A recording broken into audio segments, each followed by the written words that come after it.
Okay. We'll call to order. We'll open this. Today being Monday, August 11th, 7 p.m., 2025.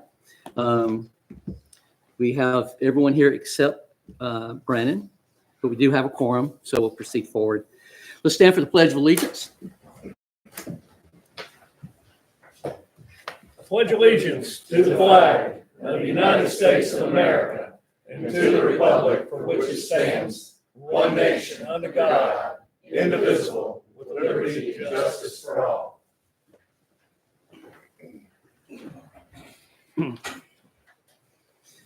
Okay. Do we have any changes to the agenda, additions, adoptions? Yes, as I mentioned before the meeting, Mr. Mayor, I need to move my discussion on the downtown overlay to September. Okay, so we'll take that off.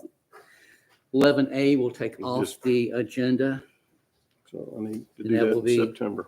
added into September for the downtown overlay discussion and vote. Okay. Jim, you want to, on a 10C, you want to move that bond to new business so Correct. we have discussion on release of the bond? Exactly. We want to take that out of the consent agenda for that bond release. You're exactly right. John. Move it to 12A, make it 12A. Yes, we can do that. We can do 12A.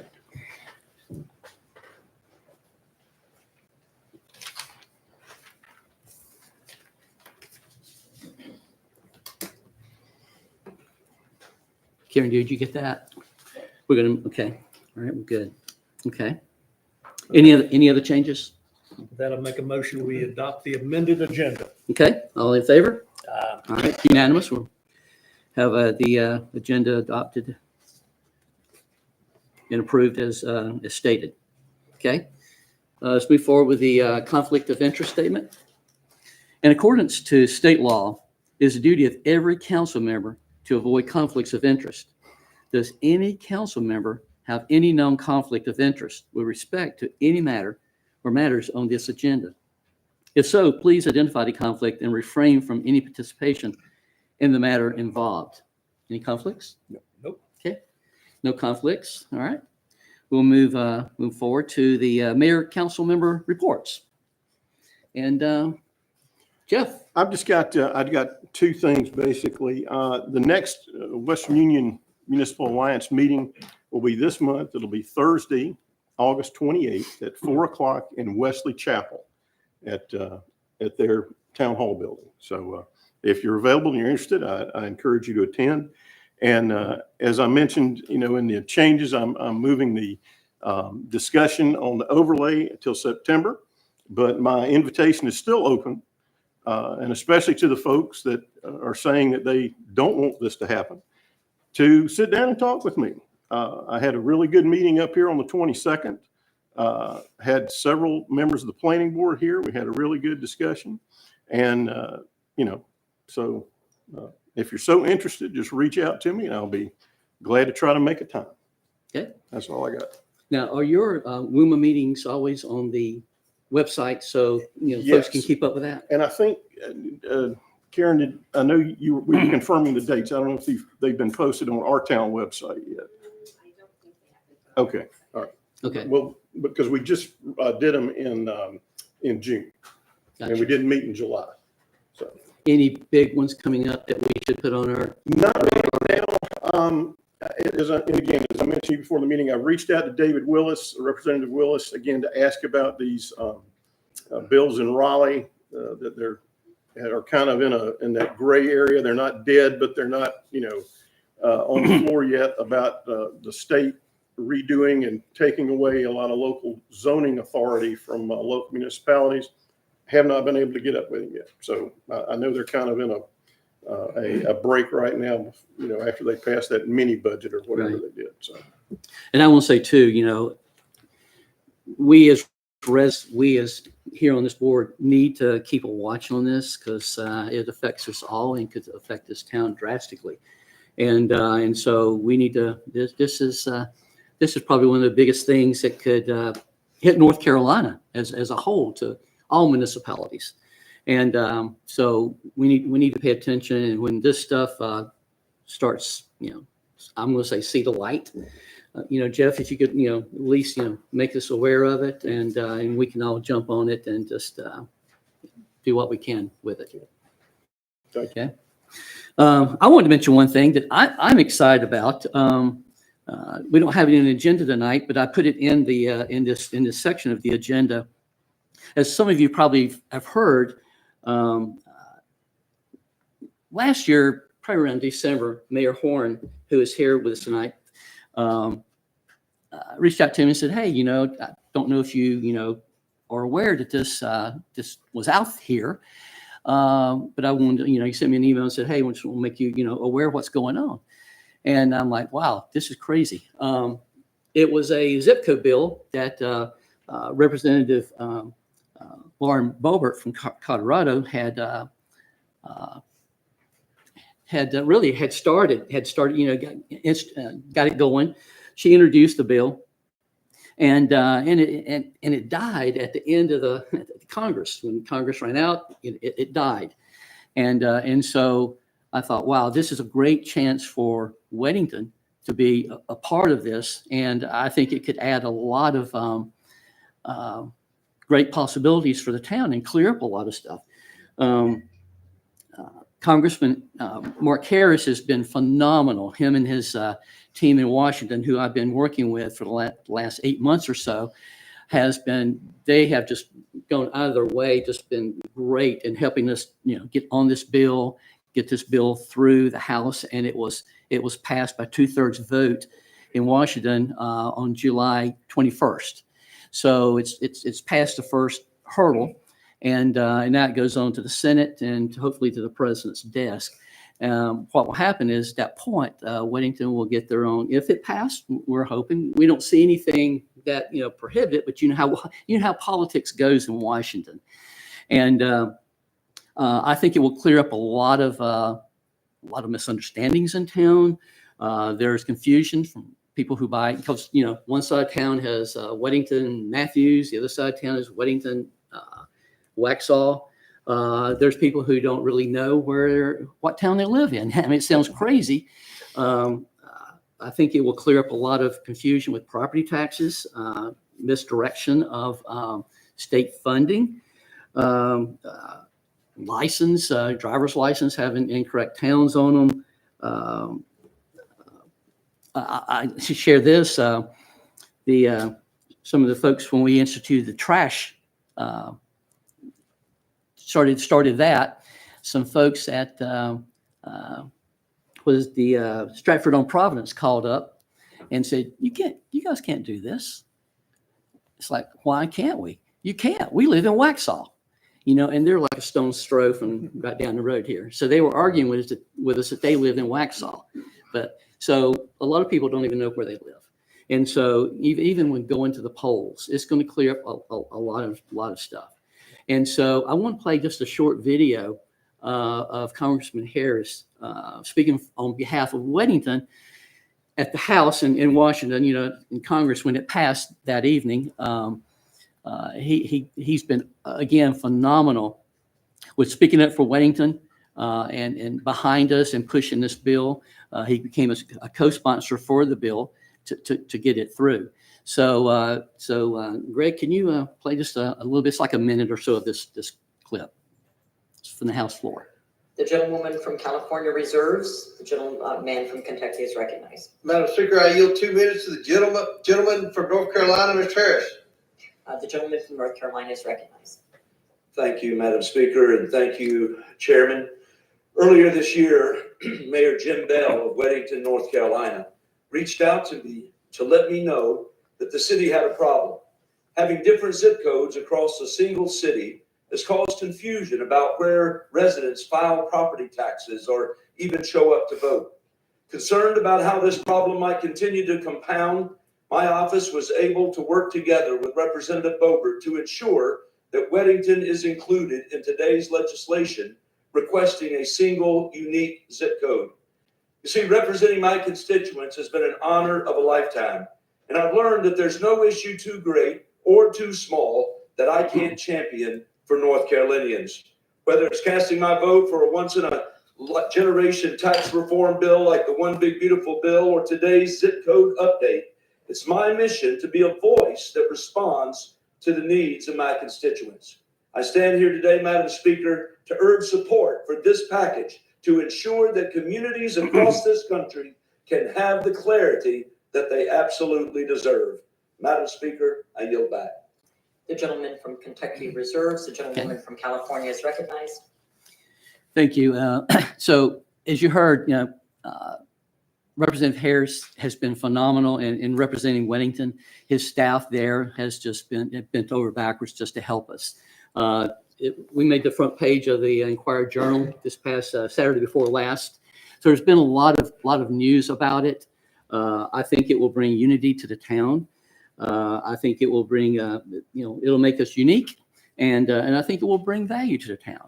And that's what I always, preach here, that, I want to bring value to the town, and whoever, builds here, lives here, our value continues to go up. And so I think this will help that. If I could get the residents to do me two things, just reach out to Congressman Harris and just thank him for speaking up for the town. Just shoot him an email in Washington, his staff there, and say, hey, thank you so much for, speaking up for the town and going to bat for us. Congressman Mark Harris has done a phenomenal job. And also reach out to Senators Tom Tillis and Ted Budd.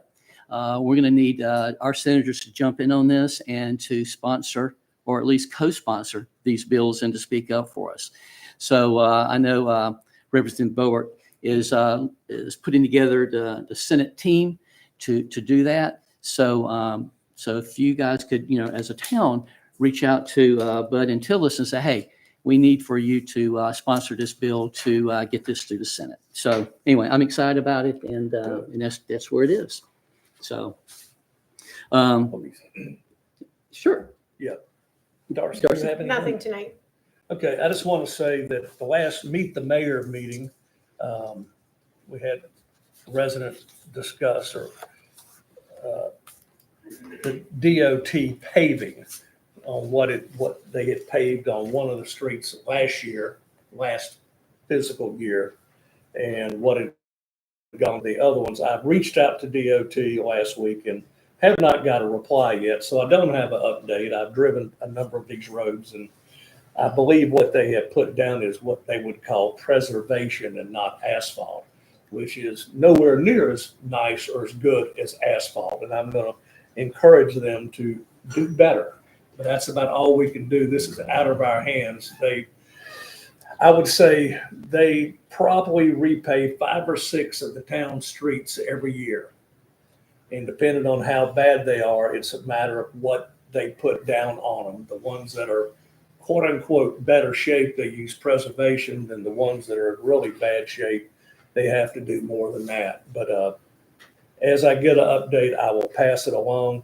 And I do want to commend Mayor Bell for the zip code bill. I know, I live in Weddington. I have a Matthews address. It's confusing as it can be. And I really think that having a Weddington zip code and address would be very helpful. When you go to DMV, I went down to the sheriff's office the other day to renew my concealed carry permit. And, you put Matthews down. Well, that's Mecklenburg County in their mind, so you have to explain. So this would be very, very helpful on many, many fronts if this does come. So I do encourage everybody to reach out to their senators to make sure they get fully on board with this. Thank you. Okay, thank you, Tom. Anyone else? No comments? Okay, thank you, guys. We'll move on to public comments. Debbie? Just general comments. I'm sorry. Just regular comments. Okay. Clayton Jones? Come on up.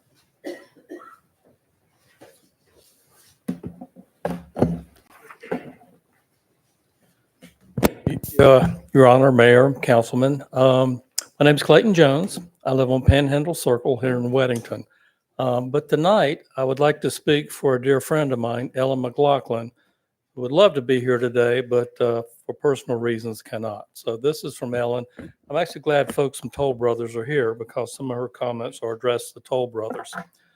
There's three important topics for you this evening.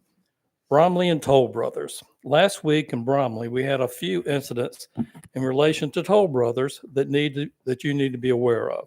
I'm concerned that we need to stay vigilant, that they stay strict with their construction practices since they do not seem to do so on their own. The first is that the steel barrier blocking vehicle traffic between subdivisions was removed, as well as a significant portion of silt fencing. The beam was tossed aside on a Bromley homeowner's lawn and was so heavy they could not move it themselves. The previous council in Toll promised that it would not be removed until construction was complete. This is obviously not the case.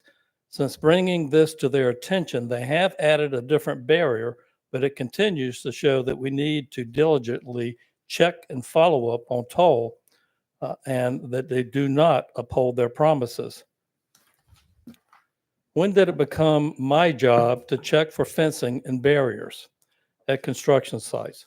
The silt fencing was down over the heavy rains, pouring red clay onto our streets. And I spoke with her today, and she said that silt fencing still has not been repaired. Finally, I had three various homeowners touch base, sharing that Toll has been using heavy equipment so severe that it causes their homes to shake. Many are concerned about causing structural damages to their home. I've asked these homeowners to contact Toll directly and to reach out here at council. These construction practices continue to be disconcerting. My second topic is commercial expansion, and although I don't want to replay my speech from last month, the sentiment is the same, talking about the change of Polifka. This was rejected for the right reasons in January. Do not modify the commercial overlay with a text amendment and change the landscape of our town.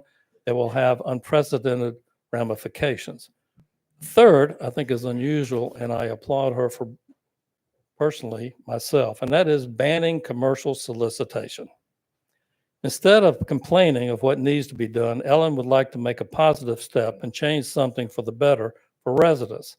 Finally, after much thought, research, and feedback from community members, I'm sharing on the record that in September council meeting, Ellen will formally request a change to our ordinance to ban commercial solicitation. Some towns have this, who have already done this before, include Pineville, Davison, as well as Indian Trail. I believe we should ban door-to-door selling for commercial reasons, like pest control, roofing, and but of course allowing for religious, political, and charitable purposes. We should not allow solicitation with a permit, since Weddington is not in the project for permit fees, but instead to limit who is coming to our door. I'd like council to consider this topic. Our town attorney has experience in this specific area and should be able to move this idea forward for the benefit of residents. Thank you so much. Appreciate it. Thank you. Thank you. Chad?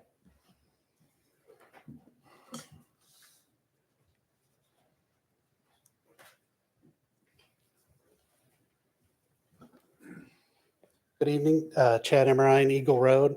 I wanted to talk about the one item that I guess is moved out of the consent agenda to the regular agenda of the bond release. I see in the packet that it was talking about paving, but there was also some information in the packet about stormwater. And if you look at that neighborhood, it's a major subdivision, it's 10 lots, yet I can't find any record of it ever going before the planning board and the town council for approval. I've seen some emails where there's discussion of that stormwater pond, and in that there was some discussion of whether the developer was going to leave it as is or bring it up to our UDO code for a stormwater retention pond. I don't know what the outcome of that was, but if you ever drive into that neighborhood, it looks like a mud pit lake with a fountain doing muddy water coming out of it. I don't know what you can do at this point as far as the bond and the approval of it, but it does have a lot of questions as far as the development of it. And then I urge you and staff to take a look at it before you sign off on the bond. There's even a 30-foot buffer there from the road, which at the time we had a 50-foot buffer. So there's a lot of unusual things about that development. Thank you. Cool. Thank you, Chad. Joyce Plyler?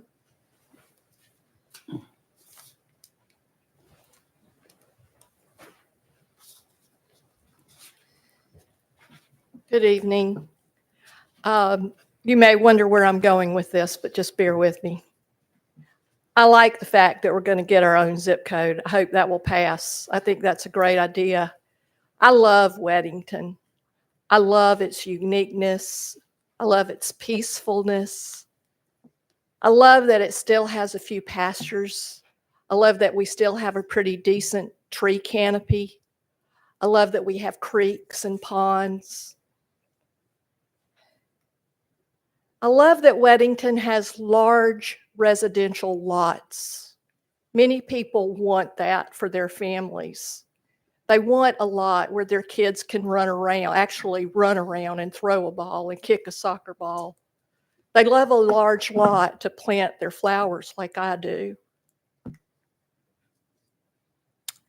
I have both natural woods abutting a creek and enough space to grow a lot of different types of flowers and shrubs, including over 200 registered cultivars of daylilies.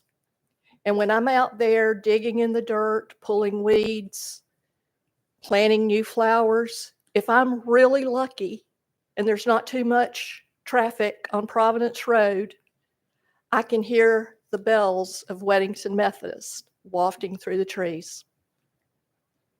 And I pause and think how fortunate I am to live in the peaceful little haven of Weddington. Amidst all the chaos and the destruction in the broader world, we have an idyllic little haven in Weddington. And I'd like to do everything we can to keep it that way for those of us who are able to live here. It bothers me, as you know, and as I've said many times, to see irresponsible destruction of our environment. And you've already heard some of that today, and I've spoken about it in the past. So I urge you as the council, and particularly in your oversight of the planning board, because I think that's where a lot of the problems originate. Because I often think that our planning board does not share as a whole the perspectives of those of us who are homeowners, the majority of us at least. So I urge you to continue to be vigilant. I'm concerned about whether our planner has enough time or takes the time to respond to constituents' concerns. I know my emails have not been answered, and I'm not the only one. So I think that there needs to be more oversight of both development projects and of staff who are overseeing development projects. Thank you very much. Thank you. Thank you, Joyce. Brent Lee?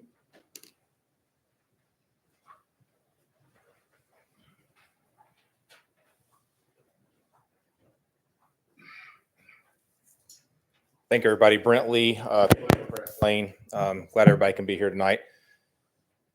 So I don't really necessarily going to fall on either side of the topics that's mainly being discussed around development, the overlay, et cetera. What I do want to say, and I've also said this before when there was previous mayor in place, is that I think we have the tendency to try to fall on either one side or the other. I don't think that there needs to be that much disparity. I received a flyer in my mailbox this week, and that's the primary reason I'm here, even though I was supposed to be traveling today, but because I wanted to make this meeting, saying we can't do the following.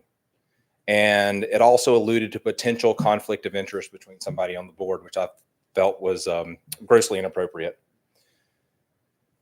There can be some level of development, and it be smart development. There can be level of preservation, and it be smart preservation. Just because someone builds a bank across the street, per se, hypothetically, does not necessarily mean that there's one more commercial building in Weddington and therefore there's going to be higher crime. There's also plenty of studies that also show that increased residential development actually has a higher impact on traffic than commercial does, especially during rush hours. Again, I'm not falling on either side of this topic, but what I'm encouraging everybody in this room, as well as our leadership sitting at this desk in front of us, is it's not a zero-sum game. It is possible to smartly develop and grow our community for the benefit of all the citizens, tax revenue, as well as access to things we all enjoy, as well as still protect the unique character that is Weddington. We don't need to become Mecklenburg, but there still can be some level of growth. So I ask everybody to please keep an open mind, and it's not all or nothing. Thank you. Okay, thank you, Brett. Ms. Martinez on Skytop.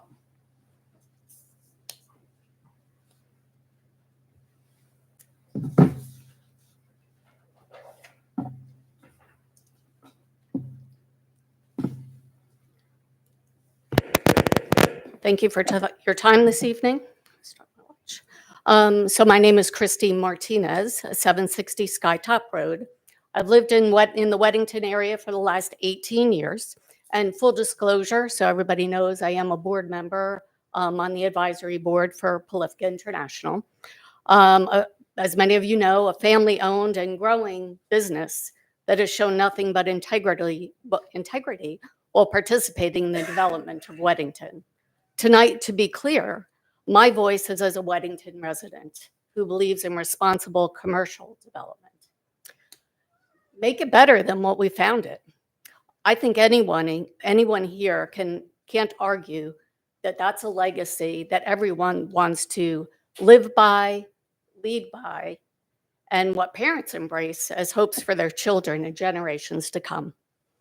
However, the words consistently heard when commercial partnerships and opportunities, which is what they are, present themselves in the town of Weddington are no, oppose, reject, stop, no change, no development, stop the sprawl, no, no, no, no. Forget the person who was up here before me, but I have to echo the sentiment. This isn't a zero-sum game on either side. This is for the benefit of the town as a whole. I'd add to no engagement, no return calls. People hide behind websites to give a voice, yet when you call and try to speak to them, they don't answer you. So I don't see the engagement. The words extend to actions that I characterize as finding loopholes, adding obstacles to stop good, honest investment and development opportunities from benefiting Weddington. Instead of making it better, what we found, or better than we found, we keep keeping it the same. No investment, no improvement, and quickly non-existent. Let me ask you, since when has this been a winning strategy for any business? Growth, collaboration, engagement, community improvement. As a small business owner and town resident, these are the words that I would expect to see as our town leads, versus the desire to be rooted in the past and just say no. Hey, look, it was a great advertising campaign in the 80s. It's a terrible one for financial and business success today. I get it. Saying something other than no means a little more work, a little more engagement. It means more negotiation, more time, more presence. Why would the town settle for anything less? As a business person, it makes zero sense to me to be silent versus collaborate with one of the most significant downtown core investors in the last 10 years. 10 years, honestly, who has invested more? You tell me. Someone who made a decision to invest in Weddington as a place for his international headquarters. Someone who did all the right things to ensure that his development blended with the architecture, reflected the values, and created well-maintained and landscaped green space, which quite honestly the downtown core sorely needs. He's been made to be a villain because he wants to further invest and create additional jobs, tax revenue, and opportunities for As far as I can see, is a bright spot in the town that's otherwise full of, unfortunately, aging buildings where tenants opt for a plethora of cardboard signs to promote their businesses. We're not talking about careless sprawl. Ms. Martinez, thank you. I got it. Thank you so much. Jared Polifka? I got 4 minutes here too, just to let you know. I'm going to start it right now. We I want to make sure I stay on track with will be as well. my inattentive ADHD. So, my name is Jared, and I first want to express gratitude to the town staff, the planning board, and the town council for the work you do. I've learned a lot from meeting with you over the last month, attending a lot of meetings, studying the Unified Development Ordinance, and looking at the Comprehensive Land Use Plan of 2024. Special thanks to Greg Gordos and Karen Dewey for your communication, knowledge, and professionalism. You guys emailed me back very quickly, and I appreciate all that you do. I understand that many of you on the town council, including the mayor, have additional jobs, families, and commitments. Time constraints make it more important that the town council rely on its advisory body, the planning board, for guidance on complex zoning and land use decisions. That's why what happened this past January really troubles me. After a 16-month review process, meeting requirements and investing over $100,000 in things like a traffic impact analysis, septic, water runoff, civil engineering, et cetera, the planning board approved our application in November of 2024. Yet in January of 2025, the town council voted it down. And the main reason was that the property was not part of the downtown overlay. That vote directly conflicted with the planning board's approval and the position that the downtown overlay has no bearing on the Polifka family's right to build. The property is zoned mixed use, already has a commercial building, and is designated business in the future land use map, which is 0.4% of the properties in Weddington. All those buildings in the overlay are also designated business in that map. Now, I've had multiple experts review the Unified Development Ordinance, the land use plan, the zoning ordinances, the meeting minutes, and the January 13th council meeting video. I had them look through it multiple times. That video from January 13th. Everybody here, watch that video, please. These experts, please don't shoot the messenger, y'all. These experts labeled the council's conduct in that meeting and the corresponding vote as arbitrary, capricious, and negligent. Arbitrary, a decision made without a rational basis or reason, often on a whim. Capricious, impulsive or unpredictable, acting without careful consideration. Negligent, failing to take proper care in fulfilling a duty, resulting in harm that a reasonable person would have avoided. Good question is, why did you even vote then? If you needed more guidance from your advisory board and if you needed to look at the documentation more. While the town council has discretion in conditional zoning, the discretion must be exercised within the bounds of reason, law, and fairness. Ignoring the planning board's findings undermines trust in the process and trust in the government. And this brings me to a deeper concern that weighs on my heart, one that relates to the Polifka family's application, but also goes beyond it. I've heard the Polifka application described as a political hot potato by Councilman Smith because some loud residents oppose all commercial development and want the town to remain frozen in time. Councilmember Darcy Ladner said in that meeting in January that she received emails from residents that are opposed to the Polifka application. But as elected officials, your duty is not to yield to the loudest voices or emotional emails or the most active poster on Facebook. Your duty is to uphold the rights of all citizens equally. Follow the town's ordinances and guiding documents, especially in conditional zoning, it says that in the UDO, and make decisions based on facts for the good of the town. We live in a hybrid democratic constitutional republic, and the rights of an individual citizen, in this case a tax-paying property owner named Basil Polifka, must never be trampled by a loud group of people. Otherwise, we have mob rule. This isn't about politics or popularity. It's about safeguarding property rights, honoring due process, and ensuring the consistent, lawful application of zoning and land use policies. 10 seconds left. The Polifka family has a legal right to build. Jared, And in the thank you so much. I appreciate it. Thank you. Thank you. In the upcoming months, you guys have Thank the you. opportunity to be kind and Thank you. responsible. My uncle does. Okay. Okay. Next, we're going to have on item 8, Toll Brothers. So come on up. It's the Morse Farm subdivision. Let you guys start your presentation. Thank you for coming.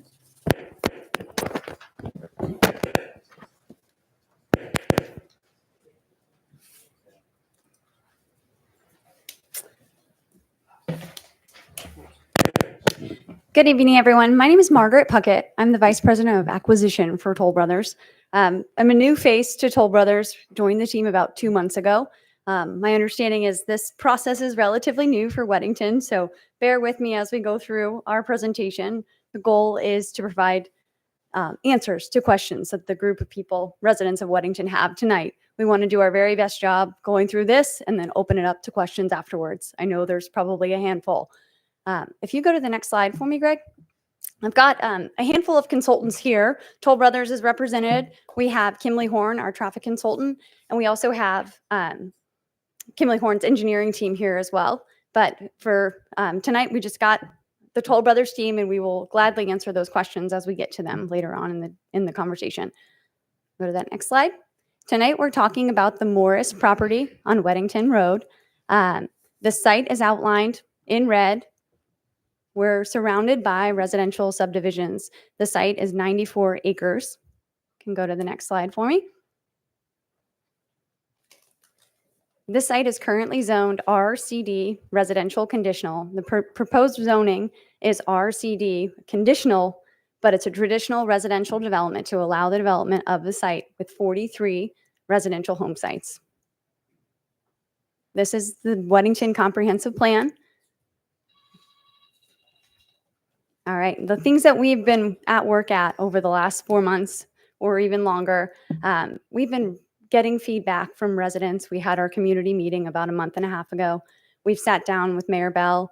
We've sat down with constituents. We've sat down with others on council, and we've heard information and feedback regarding heritage trees, updates in the UDO. We've taken time to enhance our architecture, as we're very aware that that's been high on the list for residents of Weddington feedback. We've taken time to increase buffers. We've done some additional berm and landscaping additions. And tonight we can talk individually with residents, but happy to show you where those changes have been made on the plan. You can go to the next slide. And I think, Robert, you want to take over from here, but I want to highlight the intentional clearing that would be happening on the site right away to right away. So it's highlighted in red. It's really the only clearing that's going to be done on the property. We are able to proceed is where that road cutout is in red. The site does not have very many trees on the site today. There are some, but you can see that road is going to be right away to right away. So it's a highlighted area in red. It's easier to say it's not going to be mass graded. Perfect. We can go to the next slide, please. So this kind of picks up on that same concept we talked about before, right-of-way to right-of-way grading. This gives you a general sense from a stormwater perspective. So what we wanted to do is we wanted to kind of start the conversation of what the impacts would be relative to adjacent sites. This kind of gives you a pre-development and a post-development understanding of what the stormwater looks like. On this plan here, you can see where we have proposed 2 different locations for BMPs, which are our basins. One that's going to kind of be to your east, one that's to your west. Kind of pick up on the site at large, kind of give you a general sense of kind of the totality of it, if you will. So it's subdivided based upon Matthews Weddington Road. If you look to the west, there's a total of 8 lots to the west portion of Matthews Weddington Road. If you look to the, let's call it the right or to the east, there's a total of 35 lots. So collectively, a total of 43 lots. So really, we just want to kind of study just to understand exactly what it would look like before we take the next step as far as engineering. So this kind of gives you that stormwater exhibit just to kind of give you some understandings of, again, pre and post development. We can go to the next slide. So this gives you a better kind of understanding of the site at large. One of the things that we've been doing for, the last probably called 8 or 9, 11 months is we've actually been going back in and doing studies for septic. So this is a individual lot septic community. And what I mean by that is that each lot will have its own individual septic system. It will be septic where you kind of see the illustrations that you see here is it kind of the darker yellow, if you will, insinuates where we know we have viable soils to support septic. We want to kind of give you a general sense of kind of where the house box sits relative to where the septic is so that we know that we're not impacting those soils. So we've done a good bit of evaluation to understand the viability behind septic. We understand the next steps will be that we'll go back in and get validation based upon permitting. But again, we've done the understanding that it will support 5 bedrooms. So everything that you see here would support a minimum of 5 bedrooms based on this plan here. Go to the next slide, if you don't mind. So kind of like Margaret said, we've done a comprehensive study based upon trees. And one of the things that's come from that study is that, like Margaret alluded to, there's not a lot of trees on this site. But what did come from our study is that there's a total of 5 heritage trees. So what you see that's kind of in this lower cul-de-sac here, in this flag lot, identifies where those trees are. So one of the things that we did was we had the opportunity and the pleasure to meet with the mayor and the mayor pro tem about a week and a half ago. And what came from that station was, what can we do to salvage those trees? And so we wanted to kind of respond back to that and put efforts forward to do just that. We came with a plan originally that kind of constituted somewhere that we're encroaching within the right-of-way, challenges that we had at base design, but this design, how we're able to salvage those trees. So we went back in, redesigned, lost the dots, but wanted to make sure that we were able to salvage those trees. So those green dots indicate where those heritage trees are today. So again, a lot of time and effort and study that's kind of gone into our evaluation to get where we are today. So that's inclusive of a traffic impact study. So back in, you can kind of get a general sense on timing here. So back in April 2003, we got the town approval. NCDOT came shortly before that in April 17 of 2025. Go to the next slide and you kind of get a better visual. So this gives you a general sense of kind of the site at large. Again, east and west, divided by Weddington Matthews Road. If you look, what it shows here, and I know it's kind of faint, but what it shows is that per the TIA report, it's showing that we have a egress or a decel lane and an accel lane on both sides of the road. And then in addition to that, we are actually adding a center lane as well. The other thing that did come from that study, and again, everything that correlates back to the traffic improvement study is within the frontage of our development. Nothing outside our development property lines correlates back to improvements that we're responsible for. The only portion in which it's kind of outside, if you call the frontal portion of development, is going to be where we tie into Bonner Road. That was a directive that came back from the TIA. Perfect. So I'll turn it back over to Margaret. We had our community meeting, like I said, about 6 weeks ago. It was in June. And a lot of the feedback that we got from residents, especially in that, thank you, sorry about that. A lot of the feedback that we were getting from residents that were in attendance at that community meeting, there was probably 100 plus or minus people there. A lot of folks came up and said, we would really like to see architecture that's consistent with Weddington. They did not feel like some of our previous communities, Baxley came up as one that really didn't fit with Weddington. They wanted to see something different. So we took that into consideration. We've taken the time to really pull some of the features and architecture back into Weddington and really bring that back, as we would like to make sure that we're adhering. Mayor Bell, that was a feedback item that you had as well. So we really tried to enhance that architecture. These homes will have a lot of choice as well, and we're going to work with our sales team. We're committed to making sure that there's not monotony, so that the community will look different. Each home has the ability to look different, almost like a custom home. And we have the ability to control that. So we need to do a better job and regain the trust of Weddington, because we recognize that very recent communities did not adhere to that. If you go to the next slide for me, and this just highlights some of those options that we will provide. There's over 225 combinations that can be put together between our 6 floor plans, the elevations, the amount of stylistic choice that the buyers can have, but also these homes we've added, per the request of council members, larger square footage as well. So there are homes in this community that are proposed over 6,000 square feet. You go to the next slide for us. This is just, again, imagery of some optionalities with floating staircases, pools, really beautiful closets and bathroom spaces in the homes. If you go to the next slide, if you want to jump one or two more, we have a handful of architecture pictures that I'd like to present. Here's a home with brick, and we have some features here that are more prominent than what we were showing in our previous communities. I believe there's one or two more in this presentation. More brick, stone that are more consistent with what is associated with Weddington. If you want to go back for me, and I'll let Robert talk about landscaping, buffers. Yeah, so kind of going back to taking some feedback that we've gotten back from the council members as well as planning, where we want to make sure that we're actually inundating the items in which we think bring value, like we talked about tonight, to Weddington. We want to be able to instill kind of the same value that has been here for years on end. One of the things that we've done in this plan is that we actually have a 100-foot road frontage buffer on both sides of the road. It will support something like you see relative here. It will be large species of various different types. Our commitment is that we want to make sure that, I think feedback that we've gotten back from council is that something that kind of gives you some undulating berms, if you will, gives you credible height.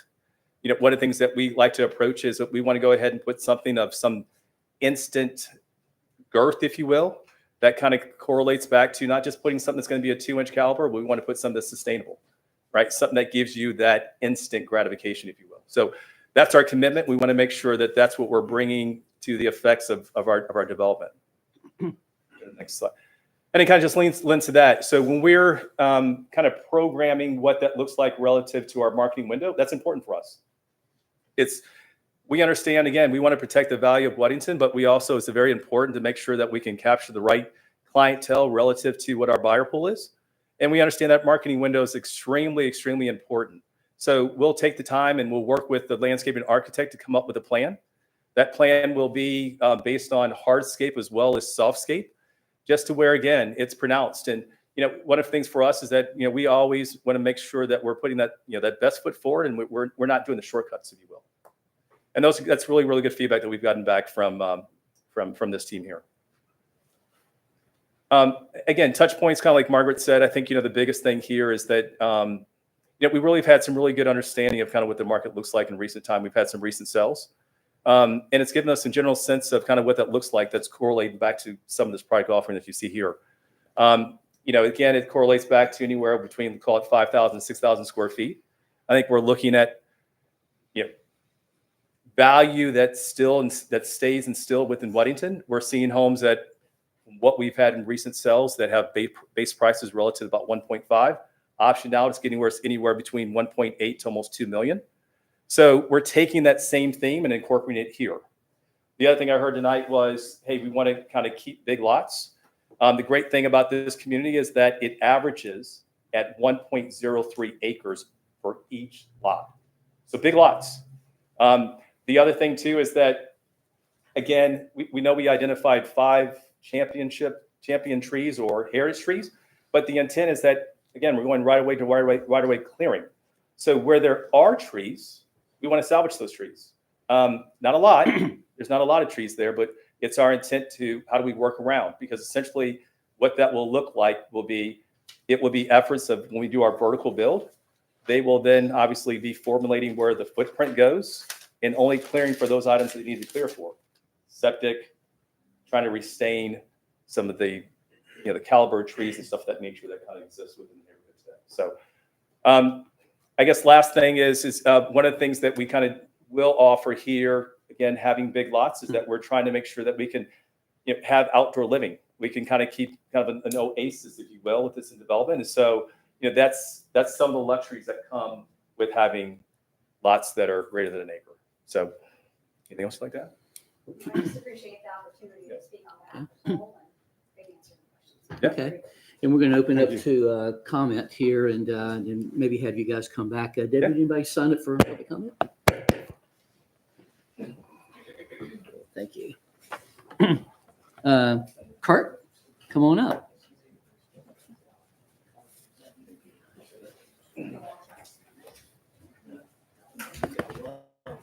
Mayor Bell, you know, I've met Mayor Bell on a couple of occasions now, and Tom Smith as well, to discuss the issue with Bonner Drive. Again, my name is Kurt Voorhees. I'm the president of the Arbor Oaks Homeowners Association, which is essentially Bonner Drive. We are a very small neighborhood of 10 homes. 9 of those homes are on Bonner Drive, which is a cul-de-sac street. And one of the main reasons that a lot of us purchased there originally, because it was a very private cul-de-sac street. Now, we're realists. When we bought there, almost everybody looked at that farmland and said, you know, that's going to sell one day. And it did. And when we heard that Toll Brothers was going in there and putting in these houses, we were thrilled, quite honestly. What a great builder for some great homes in that farmland. It comes down to one issue for us, and that's connecting to us. Again, we are a very private street. We spill into Amanda Drive that spills over to Cary Lane. And we see folks trying to avoid that traffic circle at the Union School during the school year, rolling through the streets. So again, my hats off to you, Toll Brothers. And the unfortunate thing about it is you guys put in a ton of work. You probably have hundreds, if not thousands of data points you're trying to meet. And here we come in here saying, we don't want the street connected. Everything else about your neighborhood sounds great. We love it. Find an alternative to connecting to Bonner Drive. And quite honestly, I've had a lot of challenges finding out which party promotes this connector. And I'm finally down to a national fire code. Does that sound familiar as the engineer? Now, I see that there's several exceptions that can be granted to a secondary ingress, egress for emergency vehicles. Have you explored that to see if maybe there's a design enhancement to your main entrance that can be modified so you don't have that second entrance? Because that's what our issue is right now. Again, wonderful neighborhood. Love to have y'all as neighbors. Don't necessarily want to connect our 9-home street to your 35-home development. Thank you. Thank you, Kurt. Thank you. Chad?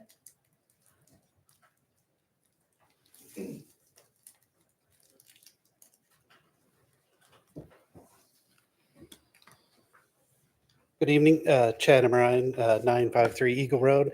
I just wanted to say in regards to this project that I asked the council to hold firm on requesting that Toll Brothers follows all the required items in the UDO, including the new tree ordinance, cul-de-sac length of 500 feet, and even the clarified Appendix 2B. Our current 2B is clear, but the update is extremely clear. Given the past issues, this should be the minimum to show they want to be good partners and good neighbors in Weddington and preserve our character and the reasons why people are wanting to move here from all over the country. This is conditional zoning and the town has the right to ask for that. Toll Brothers has had 3 strikes already in Weddington, from Bromley with their lake and the issues the HOA is still dealing with, to Enclave at Baxley with dozens of sediment failed inspections during construction, as well as issues residents have raised and asked town council to help with them with.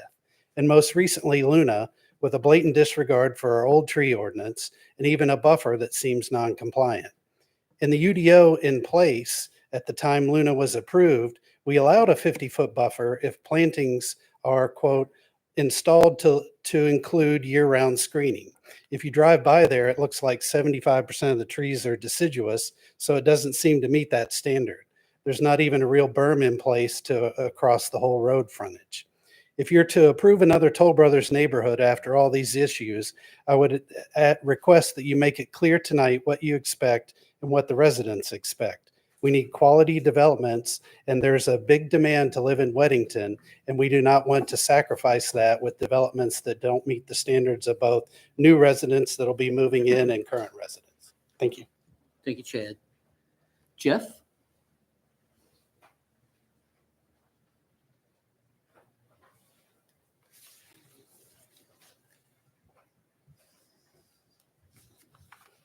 Mayor Bell, Jeff Gaskin. I live on Bonner Drive. I live in the cul-de-sac. There are 9 children who play in that cul-de-sac, 9 or 10 every day. As Kurt said, we all bought the place kind of knowing that something might happen. There'd be a development. I used to kid I've lived in Weddington for 20 years, 9 years on that street. And people would say, well, what are they going to do with the farm? And I said, well, they're either going to put a pork rendering plant or they're going to build a Walmart.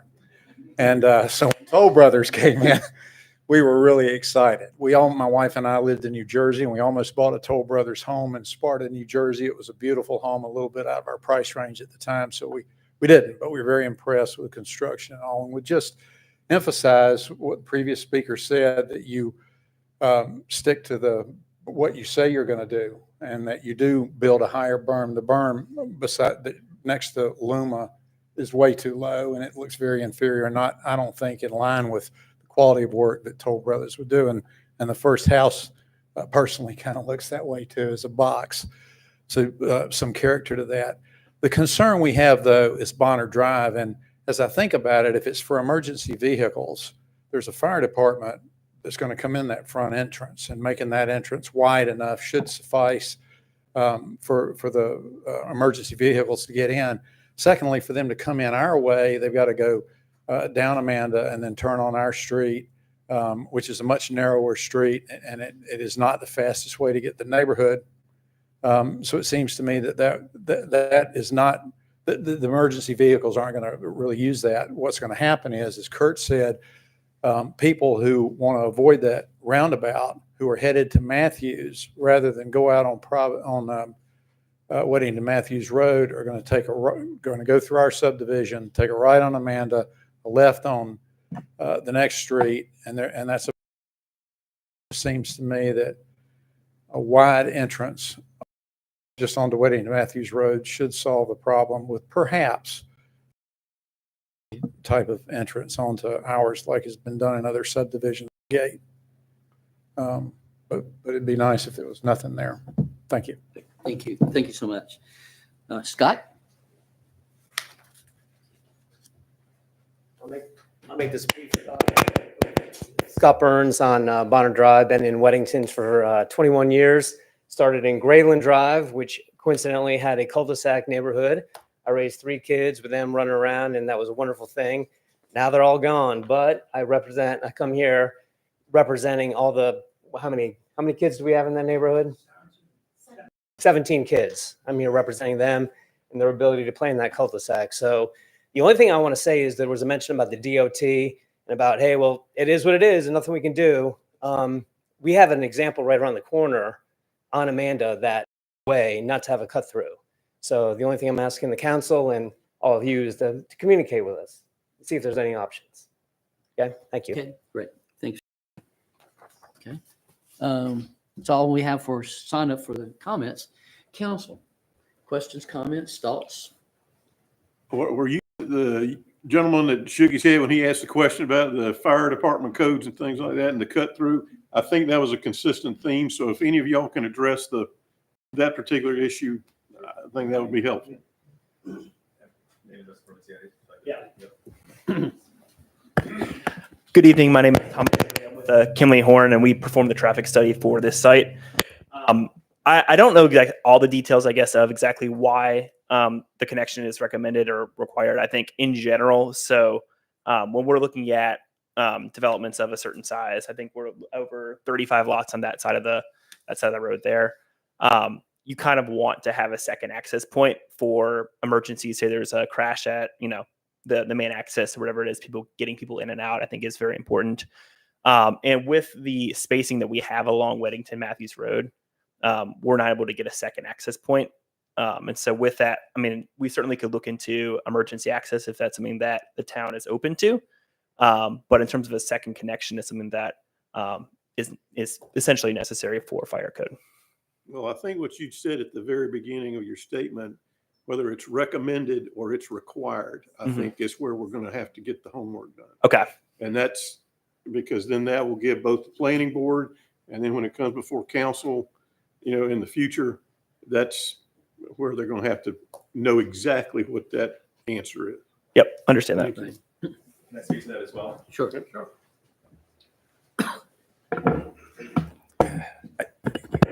I've had the opportunity, I think, to speak to that gentleman too as well on Bonner Drive. I think we made it very clear that for us, it's not one in which we're promoting. So we're definitely amenable to the idea of if it were to go away. I think largely, like Thomas alluded to, a lot of times what you see is that they want to have some type of connectivity between communities. I think the thing that's beneficial in this case is that potentially because what's happened here in recent time is Union County largely likes to play on the idea that let's have a second connectivity, but it actually is below the threshold of what's needed. So yes, definitely amenable to going back in. All of this, just for the record, came from that study and came promoted from either Labella, because there's really two reviewers, as we mentioned before, either from Labella and or NCDOT. But for the record, Toll is definitely amenable to not having that as a secondary entrance. Okay. Yeah, Quick please. question. Is there another, if it had to happen, Uh-huh. is there another way or another area to do that? To instead of doing it here, could you do it over here or over here? You know what I'm saying? Yeah, so one of the things that when we were going through this study, our original plan actually had two entrances along Weddington Matthews Road. The TIA promoted to where, unfortunately, because of some of the improvements that they're asking us to put in place, it then makes it very challenging from a taper standpoint to have a secondary entrance that fronts on that road. So therefore, trying to find, again, for the fulfillment of a secondary entrance makes it challenging. Again, I think, we're amenable to going back in and saying, is this even really required from a code perspective, and get their feedback. So we're more than happy to challenge that. Okay. Tom, do you have a question? You mentioned this was going to be septic. Yes, sir. I believe in our meeting we had a week or so ago, Mhm. y'all were discussing panel block. Yes, sir. That's What we're correct. gonna do on that, you're going to finish the studies and Yes, sir. these would, before, when you do the application, you would have all the information on each of the lots. Is that correct? That is correct. Meaning next steps for us, I think we've evaluated what we believe will be the type of system. Next steps will be permits. Yeah. Yes, sir. Yes, sir. And I know when we met too, some of our conversation, is we are conditional zoning here. Yep. And so, we do have the tree ordinance, the new tree ordinance that you mentioned earlier. Yes, sir. And one of the requirements that we're going to require too, I know you've mentioned, 3, 4 heritage trees, 5. So 5. Yes, sir. We're going to need, as a town, just to verify those heritage trees and any other trees in there too.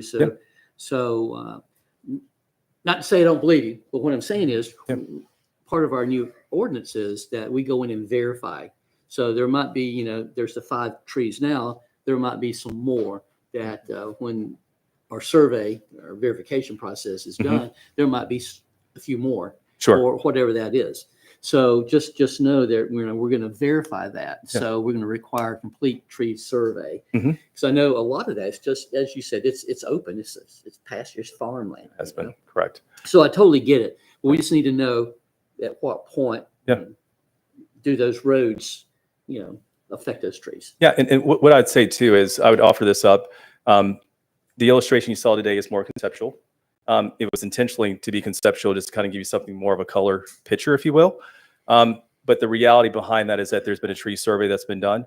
I think, like I said before, to Mr. Mayor Pro Tem and yourself as well, is we're more than happy to provide that professional survey that shows the different caliber trees if it's helpful.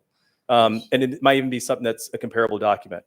So more than happy to, and I think we might have already provided that as part of our submittal for the Appendix 2B. But again, there's information that's been sealed by a professional surveyor that goes back in, says, here's what the diameter of the caliber is. More than happy to offer that up because there's real cost to that. So just as something just to consider. Yeah, no, and I hear you. And no, I think we are going to require that complete tree survey with verification. Yeah. Let me just say one thing. I know from the plan I saw a few weeks ago Mhm. this, Yes, sir. you were going to lose probably half of the heritage trees in the original plan. And this one shows you're working around all of them, I believe.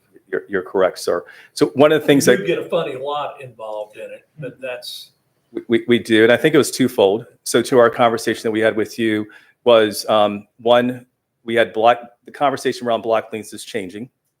And so what we ended up doing is that we wanted for this meeting to show how then we're going to conform to what's forthcoming.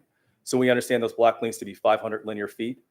This plan that you saw earlier conforms to that. So we've gone back in. Also, it conforms to the idea that we wanted to avoid all those trees. So that's what we saw earlier. Now, I do have one question Mhm. on from the Bonner Road connection to the end. What is that distance now? Meaning from our site On your to property. that of, No, not on Bonner itself, but where that road intersects on your main primary road going to the back of the property. are we in a place that we can kind of go back to just to make sure?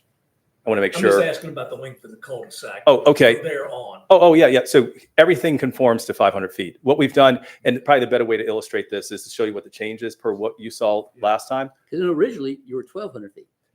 Yep. So we're trying to conform to what was originally the black lanes. What this, I know it's kind of faint here, but if you look, you can kind of see we've got mini circles that then allows us to have the black lanes that conform to the 500 feet. So we lost lots on the west side of the project. So the 8 lots are on the west side. We ended up doing a flag lot to avoid the trees. So that conforms to the 500 there. And then as well as, Greg, if you don't mind maybe illustrating the mini circles. So we have a total of, 3 mini circles, one there, and then one kind of to the west. Right there as well, which then gets us within that 500 block lanes. And Tom, to answer your question on the block length, so Bonner, it's the length of one lot. Correct. Oh, I was really talking about The stretch. not where Bonner is, but from Bonner down to the end. Yes. As I remember, it was at a very large length prior. Yeah. And so it looks like you, at the far, I guess that's the west end. I'm looking this way on the map to the Yes.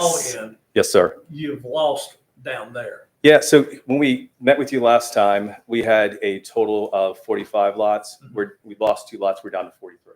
Okay. That's where we are as a result of that. Yeah. We were, again, there's been many iterations on this. Started at, again, it's a by right plan, started at 50, reduced down to 49, reduced down to 47, 45, we're at 43.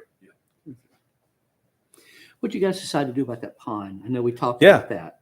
Good question. So again, I think really, and you tell us different. I mean, the nature of this meeting is to kind of get good feedback. I think the takeaway that we got from you was, hey, there might be consideration for it to either go away.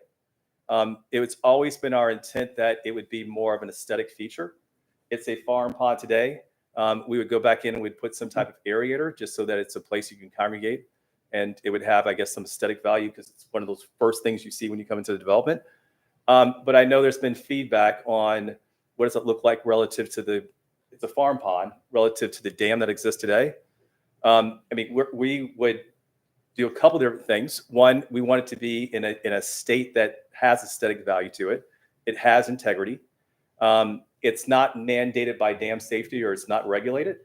But we would still want to ensure that it has the integrity not to actually have anything that would spill and affect downstream.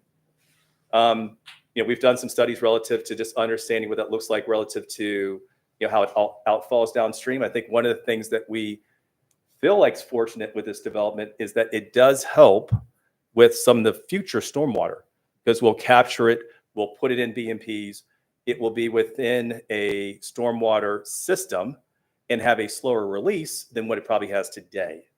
So, but again, I think we're open to this conversation. It's not one thing that we're saying, hey, keeping the pond is a make or break. It could potentially would then come a common area that potentially would have whatever. We could do some type of smaller amenity there. That would be another place to congregate. So it's not something that we're not sold on the idea that it has to stay. How many acres is this pond? Collectively 94 acres. No, I'm sorry, the pond. I'm sorry. Oh, the pond is probably about 3 acres, I think is what it is. About 3 acres. Yep. Yeah, my one concern I've raised there is just to make sure the integrity of the dam so Yes. it doesn't become a liability for the homeowners association. I understand it is not going to be a water control feature. Right. The water is going to be No, sir. diverted to the other ones, and it's just going to get the sheet runoff from the immediate area. So it's my only real concern about the pond is that the integrity of the dam so it doesn't become a liability for the homeowners down the road. Sure. That's my only concern.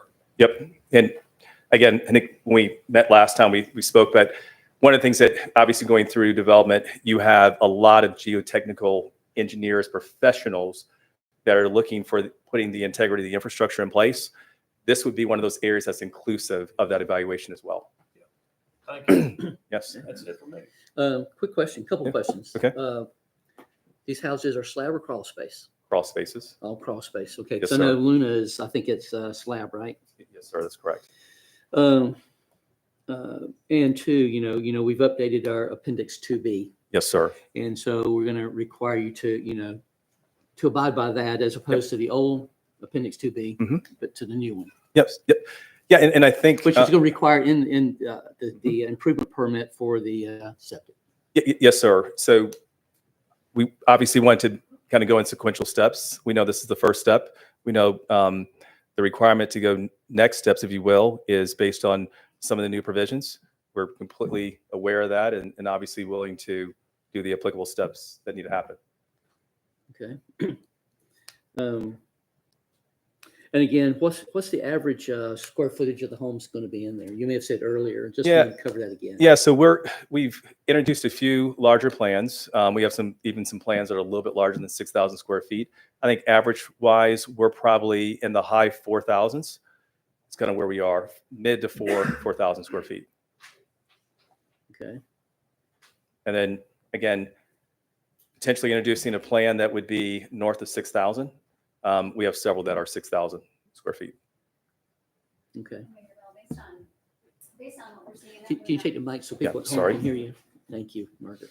I would say based on what we're seeing at Luna and based on the changes that we're making here, as simple as going from slab to crawl, right away to right away, better berm, buffers, etc. I think that our average sales price in this community would be higher or skew higher than where we are today, just by the enhancement that council mayor suggested.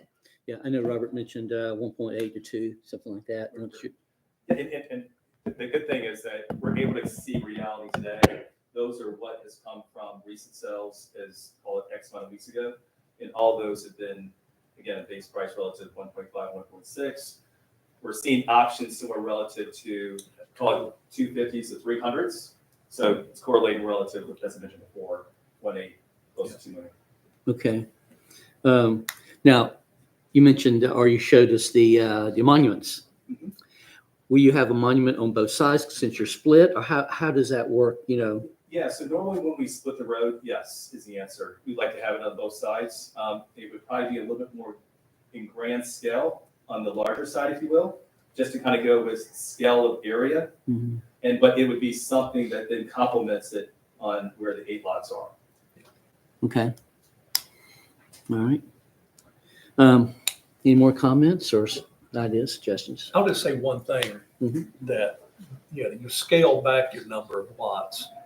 You're not doing what I call a builder's acre at 40,000 square feet. You're going 44 and above. Correct, yes, sir. Which does allow you to put bigger houses on, which hopefully then y'all will figure out which lots can accommodate the bigger houses with probably a little better septic capacity or whatnot to get what you need. Because you have a little more flexibility to work with the land with the larger lots. I would agree. I think it gives us some options for larger homes. But what I'll tell you is this, we are getting that read from a lot of these recent interested buyers. I think we've had this conversation before where, we had a list of individuals that are very interested. That Luna's 18 lots list was relative to about 1,700 folks. So, it's been very, very successful from that standpoint. The read that we're getting back from them is that's what they like. They like the big box, right? The big home. When I say box, I mean big home. So it's again, that's what our intent is to deliver. Something that's going to be theming with what we know what exists. Right. No, and that's what we like here, and this is Weddington, and it's what we encourage is 1 acre plus lot size. Yes, sir. And so I appreciate you doing that. So you mentioned Luna. Yes, sir. What kind of response, because I'm sort of judging response off of that to this, have you gotten for Luna? Yeah, so I guess I can maybe respond back to what was said earlier, if that's okay. Yeah, so kind of let me bring up an update relative from a development perspective. one of the things with Luna is that when we were going through the process for approvals, we actually took it a step further and put enhancement erosion control items in place. There is no such thing that exists within the ordinance for Weddington, but we came back in with a text amendment that said we want to enhance the erosion control items. Yeah, sorry. Yeah, it's just people. Yeah, sorry about that. So we wanted to enhance the erosion control items. So we worked with Labella. What we ended up doing is that the city of Charlotte actually has this in their ordinance. It's above and beyond what's required. And so what we ended up doing is that we went back in and built all these enhanced items for that reason. We knew that we were very close to a neighborhood and we wanted to keep that protection there, if you will. So there is quite a bit of control in place. One of the things that we also do is that we have a third-party inspection firm, no affiliation with Toll, that comes out there every single week, every single rain event to validate that we're in compliance. That gets reported. And so we're reported on the standpoint that we're in compliance or make sure that we're in compliance. On top of that, you guys have done a good job of getting Labella to do inspections as well. One of the things that we do is we work very closely with Toomey. And we want to make sure that, that we're following protocol. And if there's any issues that we have, that we're right in front of that. The moment in which we got that information, I spilled the beans and called Toomey. I said, hey, Toomey, it's my understanding there's concern. And let's understand what that is. The reason why the barricade was removed is because we're at the point that we're trying to tie into the road. So unfortunately, we couldn't keep it because we're moving forward with paving. The unfortunate part is we've been living this rain events for the last week and a half. And unfortunately, it's just been very challenging for the last week and a half. So we immediately responded that same day. I told my gentleman to go ahead, let's get the area to a point where it can sustain in the interim. The intent is, and kind of like we talked about before, is we'll pave up to. The difference in that case is there was a difference in elevation, so we actually had to go ahead and remove it so we could tie in correctly, and so the stone could be where it needs to be at said elevation. What will happen is the moment that we can go ahead and hopefully get better weather, we'll pave. We will put a very substantial type of barricade there while we go through the vertical side of the build. And at that point in time, like we talked about before, we will open it up based on what we know is applicable ordinances. So I think one of the things that I can't overstate is that we want to be a good neighbor. And we don't have anything to hide here. I'll tell you, we spend tens and hundreds of thousands on erosion control. Not every builder developer has a third party that is set up to do those inspections. We do, and on top of that, we obviously have individuals that are going out and making those repairs instantaneously. And I don't know if I can ask this or not, but any erosion that's gone into Bromley from that, can you guys just clean that up and, stop it from happening, then clean up the mess that's happened and take care of that for those guys? Yeah, and I'll say this, again, want to be a very good neighbor. Last thing we want to do is have any type of offsite. I think that we've done a pretty good job of keeping it offsite. We're very close in conversation with Toomey. She is on site on those same kind of durations as I mentioned before. So if it's probably once a week or she is going to inspect there's a rain event. So we get multiple reports. We get it from our internal third party that says, here's a to-do list of what needs to put you in compliance. And then on top of that, she gets that same list. So there's nothing that we can shadow on the extent of here's what reality is and what needs to be addressed. But to answer your question, yes, sir. So you can go in and clean up what's happened and clean the streets, clean up the mud or whatever is washed over. Yeah, if there's anything from that perspective, we did have some other control mechanisms that were put in place to negate some of that. But yes is the answer. Okay. We would definitely be very vigilant of that. Okay. All right, cool. All right, Darcy, any comments or? No, you did a great job covering it. Nothing anymore, guys? I'm good. All right, I think we're good at this point. And so appreciate you guys coming and your input and anything you can do to, create less havoc bring value, all the stuff that we've talked about, we'd appreciate it. All right. Thank you, guys. And you can stay or you can, drudge through the rest of our council meeting. But all right, the next thing on the agenda is public safety report. And I think that's you, Deputy Wren.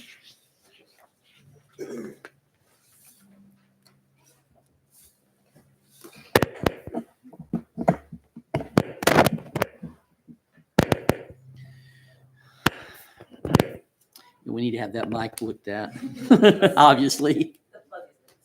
Gotcha, okay. Mayor, council, once again, thank you so much for having us. Public, once again, always a pleasure to be in such good company. I apologize, the seats are a little uncomfortable every once in a while, so you have to bear with me here. So we've done a little bit of changing. So the month of June compared to the month of July. In the month of June, we had 71 911 hangups. In July, we had 61. So we saw a little bit of a drop. That drop could be people going on vacation. It could be people just watching their phones or the kids not playing with them. As far as accidents, that is to include serious injury all the way up to just a small fender bender. In June, it went to 27. This month, we went down to 22. So we really actually went out there a little bit harder, did some bigger traffic enforcement, slowed a little bit down. That doesn't mean we didn't solve all of it, but we were able to get those numbers down a little bit. Alarms were at 38. They went up to 44. That's not just going to be the weather. That's also going to be people, dog sitters coming through, not knowing the right numbers when you're on vacation. That could be contributing to a lot of different things. As you can see, a little bit of wildlife is coming out due to all this weather. We've seen a lot of deer tripping over and hitting sensors and things of that nature. If you are going to leave and go maybe on a vacation, please do us a favor, either fill out the notification form online and or let your dog sitter know the right passcode. It's normally not a fun situation when they get to see us out of a mirror. So another thing that we looked at, so burglary to a home, business, and or vehicle maintained at 4. So in June, there was 4. In July, there was 4. That includes Pawpaw's back shed, and that includes all the way up to a home or indoor commercial building. Careless and reckless driving, we've gotten a lot of phone calls on. That seems to be our pretty big thing, whether it's the subdivision and or Indianapolis / Highway 16. So one thing that we've looked at is whenever you're calling us and letting us know, our dispatch center will send us an information or a report telling us that this is what's being reported. In June, we got 19 calls for careless and reckless. In July, we received 13. Now, typically, we're looking at people going on vacation. They're in a hurry to get to the beach or the mountains, or they have to hurry up and go catch that plane. We're able to reduce that number a little bit due to a little bit of police activity, along with people just speaking to each other. One thing, and thank you so much for Council Perryman and bringing this to our attention, was fraud. So fraud investigations in June, we only had 1. July, we had 4 because the word got out. Now, you might think a 3% or 3 number is a big difference. To us, it is. It's huge. We're getting out there and encouraging anywhere from someone who's 90 years old to getting their Social Security check taken all the way out to someone maybe getting some fraud at a gas pump. We want to be able to hurry up and get those reports out to your banking systems. Preventive patrols, that's us in your neighborhoods. That's us out there talking to the kids. That's just us you seeing it. We're just going out there and patrolling. That's us self-initiating a call with a service. Went from 705 in the month of June to 835. That is us, you talking to us and saying, hey, I want you in my neighborhood at 12 midnight. Hey, I need you out here at 1 o'clock in the morning. The reason that we're really annotating that is because at night when you're requesting us or early in the morning whenever you're seeing the traffic, we're making sure that we self-initiate that within our system to let you know what, I haven't seen a deputy in there in 6 months. We can go back in there and say, well, it's because we're here more at this time. So we're documenting that a little bit more from 705 to 835. Radar to protrude, including just patrol. So when you see the Doppler units within our cars, so our radar units, that also includes our laser system. So that's us hiding in the bushes, getting cars. That's all the way to us in a marked car or an unmarked car sitting. We had 17 in June. That's us self-initiating that we are on a radar patrol only. That was in June. In July, we went up to 39. So that's us getting out there a little bit harder and actually self-initiating it. That's not Providence Road. That's anywhere from Antioch to Beulah. That's on the backside of Forest Lawn. We've gotten some complaints. So we're actually going out there and actually making sure that we're putting it on paper for you. That way you can see what time, things of that nature. Suspicious vehicle calls, we had 17. They increased up to 18. That's because the Google Fiber and or someone coming up to your house, calling us, letting us know. So we increased by 1 up to a suspicious car and person. So traffic stops in June, we had 112. We went ahead and stepped it up a little bit more to 184. We received some complaints, so we're able to get out there and serve the citizens and the community as much as possible. So we increased from 112 to 184. So we are getting your complaints, and we're trying to set up in your areas where you need us most proficiently. So the radar patrols all the way up to the trespassing. The trespassing went from 9 to 6, and that is a person, not a vehicle. So we originally went out to 9 cars or 9 vehicles in June. Now we stepped it down to 6 because they're starting to move out of the area, whether it's going to Waxhaw, Wesley Chapel, things of that nature. That's neighborhood apps talking to us and things of that nature, getting us out there. So we went from 9 to 6. Total calls in June was 1,294. In July, it was 1,538.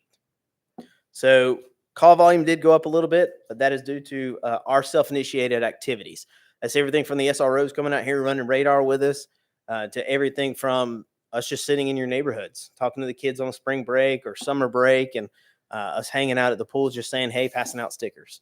So that's why our call volume did increase that much. One thing I just want to reiterate, please bear with us. Traffic as far as coming up, we have school coming up. I see a lot of heads going, yeah, I know. But with that being said, kids have to get to bus stops. When you know it's going to be raining and things of that nature, get on your Nextdoor app and let everybody know, hey, we have kids coming out at this time. Kids, buses are going to be late. We are going to get a little bit more wreck call volume. We know these things. Please bear with us. We see the one finger salutes a lot because of traffic. We go to road rage incidences all the time just because people don't expect it. August is coming up here in a couple weeks.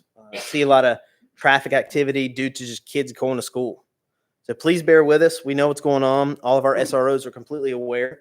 All your contract cars are completely aware. We're going to do what we can to keep that flow going. Try to, if there is a vehicle collision or anything of that nature, and we're working it, we're going to try to get them off the road as fast as possible to keep that traffic flowing. Now, I know the flock cameras are installed and up and going. Have you had a chance to, have they been effective to be able to use those so far? Yes, sir. So speaking of that, just across from Weddington High School at 4700, which is Graceway Baptist Church, church was letting out.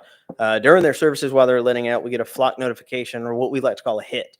During the flock hit, we had a deputy out there directing traffic. Using radio communication, we said, hey, car should be coming here. We got a hit notification if you happen to see it. That deputy saw the vehicle, played it off nonchalantly, stopped it as if he's letting the church traffic out. Whenever he did, the Weddington deputy was already setting up to try to relay and get ahead of it. Whenever he did, we initiated a traffic stop. During the traffic stop, not only was the vehicle reported stolen, the driver had significant warrants. During the warrants, we were speaking to him. It continued. We use a 1+1 rule. If there's one crime, there could be another. Could be another 1+1. So during that 1+1 rule, we're just walking up to the vehicle to secure it. Smelled the odor of. We continue our investigation. So we located narcotics. We had a warrant out, and we got the vehicle seized. During the process, we ended up talking to the individual a little bit more, and I believe that we're going to get some additional items out of that, based off of the flock camera system hit and/or notification. Good. So it's they're working already. So far, diligently. Awesome. Quick question for you. The other couple weeks ago, I was going down Antioch Church Road. Big trash truck. It was packed to, you couldn't get another bag of anything on it. Flying down the road like it was a fire truck going to a fire. And he was hitting the tops of the trees hanging over, and you're just scraping off trash into the road. And I did a call in. I actually went down to 84, went through Wesley Chapel, all the way to Airport Road, Gold Mine. I guess it's going to the dump.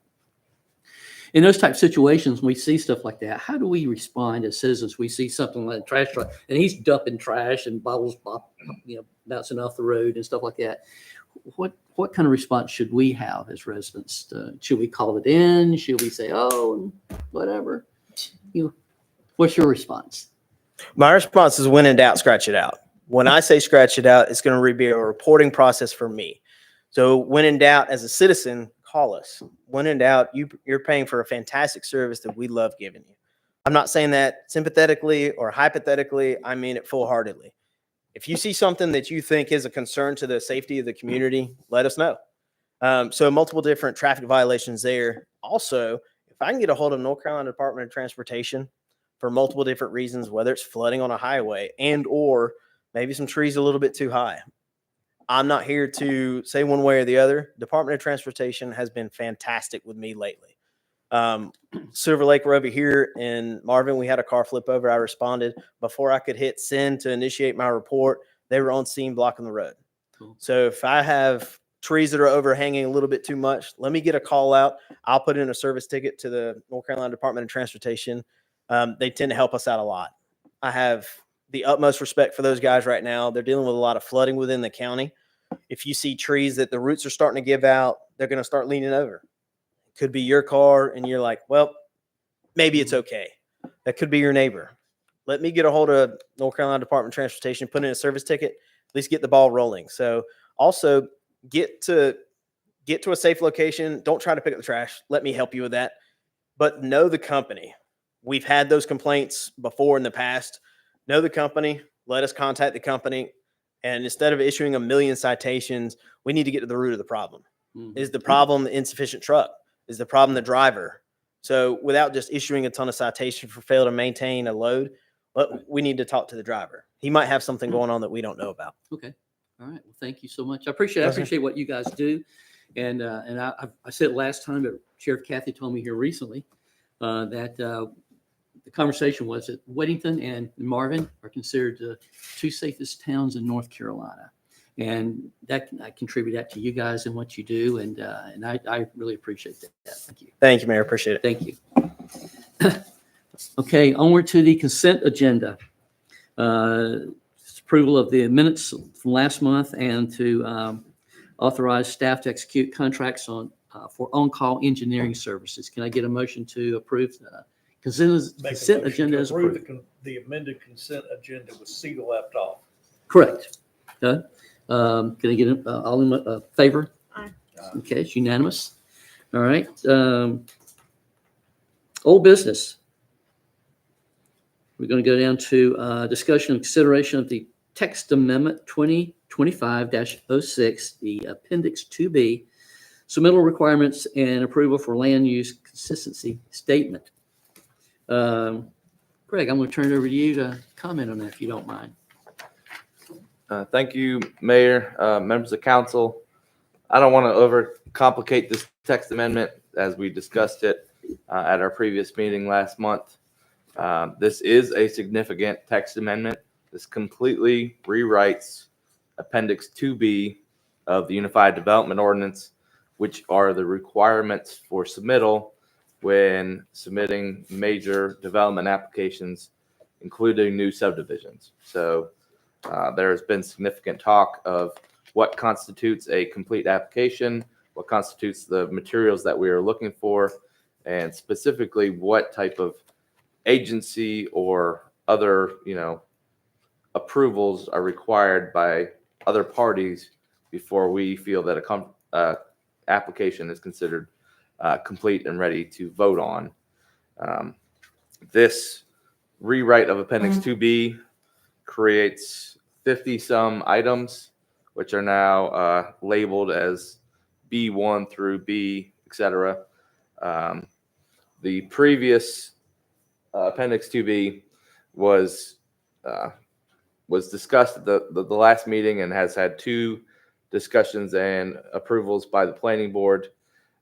The only item that was hanging up everybody, which I think was very justified, was the topic of item B27, which discussed septic systems. So in our previous meeting, we wanted to have a complete consensus on what we are understanding what is required in regards to septic systems, knowing that, we are not the approval body for septic. That is either through Union County or more often than not now, the state.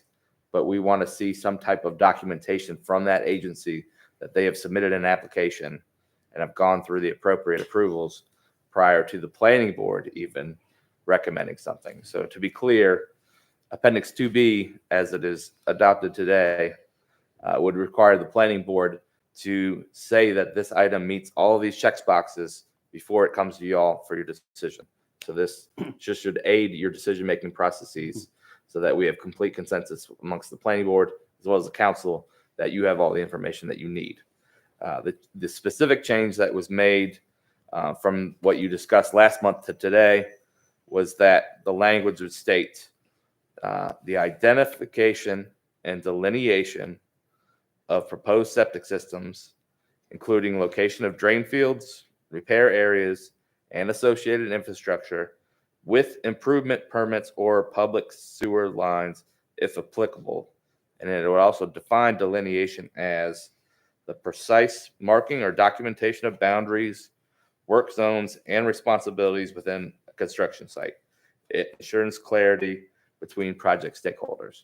So essentially we're saying we want to know where the septic fields are. We want them clearly marked on the plat or the document that's submitted to y'all. And we also want an approval document from an outside agency. Again, this will typically be through the state nowadays, that says they've done their due diligence, they've submitted a permit, they're going through the process. This isn't a pie in the sky. I think it's going to go over here. They've spent a lot of money to determine where it's going to go, Right. so you guys can have confidence in your decision. Okay. Any comments, Darcy? I think it hits on everything that we discussed and asked for and is comprehensive and great. Okay. Jeff? The only thing I want to just say is thank you again to the planning board for going back and revisiting this. They had already put a lot of time into it. But as you stated, Greg, and as we have asked for, clarity is what we all need on both of those bodies. And I think we've got that now. Yep. Tom? I just want to thank really the subcommittee who worked on this and defined what we needed to do and got it worked. So it promptly got to the planning board and did not get delayed so it could be here tonight. I really appreciate that and Greg's effort on this, because this just, clarifies numerous things and should make our job a lot easier in the future. Thank you, Greg. Thank you, sir. And for the benefit of our audience, our active development applications, including Toll Brothers, who are here today, they understand these requirements. They've seen them. They know that while this could be adopted today, they will be held to this standard. Okay, great, thank you. And like you said, for the future, the planning board, making sure all of these are checked off or done, as opposed to, well, it's close enough. No, we don't want to do close enough. We want to have them all done. And, we've discussed that. No, and I say thank you too for the subcommittee and the planning board and to staff and Greg. Thank you for pushing this through. The only one suggestion, and I think I suggested this last time and asked for it, and I don't see it, maybe I'm missing it. We started and put the definition of delineation down at the bottom, but on the other page on that B42, all setbacks delineated. Can we, where delineated is used, can we put an asterisk on that too and put it down at the bottom so we have that? And I think you guys were going to do that. It may have slipped through the cracks. Just add what we're referring to as far as when we say delineated, and put that down at the bottom as well, like we did with B27. And that's the only place I think I saw it. If there's any place else it's in there, if you could do it the same, but I think that's the only two locations. Okay, you guys, that good? Okay. All right. Can I get a motion to, if there's no other comments or suggestions, discussion, motion to approve? I make a motion that we approve the new text amendment 2025-06 Appendix 2B, submittal requirements and approval of land use consistency statement with the addition of the definition at the bottom of the page is stated by Mayor Bell. Thank you. Okay. All right. All in favor? All right. Unanimous. Awesome. Thank you, guys. We'll move forward. That's good. Yeah,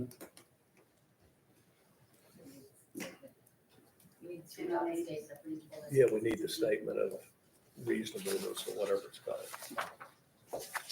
And I don't have that. Should be the staff report. And I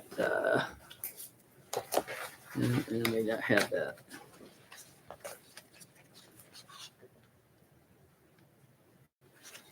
And I don't have that. I'm sorry.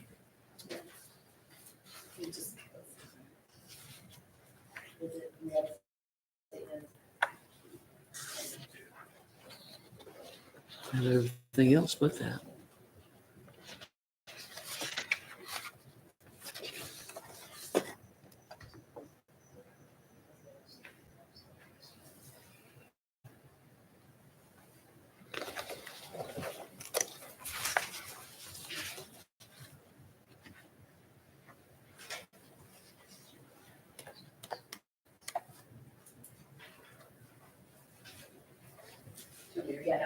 Yes, please. The proposed amendments to the Unified Development Ordinance are found to be generally consistent with the adopted land use plan. However, while these amendments do not further any specific goal or policy of the plan, they also do not act contrary to any specific goal or policy of the plan, nor would they prevent the administration and implementation of the plan or preclude the fulfillment of the community vision as set forth in the plan. Additionally, the proposed amendment is found to be reasonable in that it continues to improve upon the organization of existing ordinances and provide additional clarity for staff, appointed and elected officials, and residents. Okay. Can I get a motion to accept the consistency statement? I make a motion to accept Okay. the approval of the land use consistency statement as stated. Okay. All in favor? Okay. Unanimous. Thank you, Karen. All right.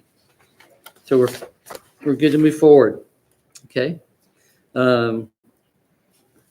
New business, discussion of the bond that we actually moved down here is the bond release of GSA 2400869 in the amount of $48,771.25. Anyone want to discuss that first? Greg, would you just give us a little update on this one, the history and why it's before us? Yes, Councilman. So this is a bond release for the Belmar subdivision, specifically a performance bond for the road itself. That road is private. It is not a road that will be adopted by the NCDOT, and the bond amount, to be honest, is fairly minimal for a road at $49,000. This is only for the road. This is not for stormwater measures or other things. This road, it's just a simple 2-lane road. It does not have curb. It does not have gutter, and it serves a dozen homes.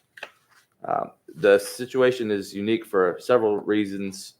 One is that, yes, the bond is only for the road and it's only for that amount. So sometimes we bundle bonds together for stormwater infrastructure in phases. I'll give an example of another project that's asked for the release of bond money. That's several $1 million. This is $50K. This also is in a development where the homes are custom and built by individual builders rather than a large-scale home builder or developer. So the town's concern at the time was that this project is not built out. There are several lots. In fact, almost half the lots have not even started yet. So the town's concern was, why are we releasing money for a road that's going to incur further damage? One, the bondholder has fulfilled their obligation by building the road, and B, the lots have been sold. So they're not the liability of the developer anymore. These are bought by private parties who intend to build homes in the future. That's not the developer's responsibility or fault. It's that the home builders will build as they need and as we want. The town has expressed desire for custom homes to be built, and that's what this development fulfills.